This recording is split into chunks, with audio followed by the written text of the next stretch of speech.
రెండోది సభల అన్ని వర్గాలతో ఎట్లా తిట్టిపోయాలో తిట్టిపించారు. అసలు సభలో జరిగేటువంటి ఇష్యూ ఏంది, ఏ అంశం మీద మాట్లాడుతున్నాం, నిన్నటి నుంచి గొడవ ఏ అంశం మీద జరుగుతుంది, అవి పక్కదాన్ని పట్టించి దళితులని, ట్రైబల్లని, ఇంకోటని తిట్టించారు. రెండోది ముఖ్యమంత్రి గారు గొప్పగా చెప్పారు. బట్టి విక్రమార్క గారి పేరు, ఇంకో 4-5 మంత్రుల పేర్లు తీసుకొని, ఎమ్మెల్యేల పేరు తీసుకొని మేము ఇట్లా గౌరవించినామని చెప్పి వాళ్ళని గౌరవిస్తూ సంతోషం, మాకు అభ్యంతరం లేదు.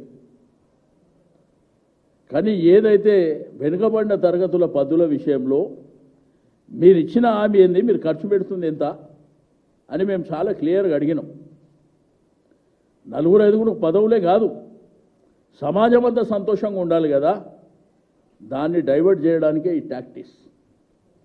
దళితులకు సబ్ ప్లాన్ ఇంప్లిమెంట్ చేయమంటే అది చేయకుండా ఈ డైవర్షన్. మరి అదేవిధంగా గిరిజనులకు, రెండోది ఇంత గొప్పగా మాట్లాడేటువంటి మీరు మరి రైతులకు, దళితులకు దళిత బంధు, దళిత భరోసా 12 లక్షలు దళిత బంధు మేము పెడితే అంబేద్కర్ అభయాస్త్రం అని చెప్పి అంబేద్కర్ అభయాస్త్రం అని పెట్టి మరి ఏమైంది మీ 2.5 సంవత్సరాలలో? అది లేదు. గిరిజనులకు సబ్ ప్లాన్ పెడతామన్నది అది లేదు.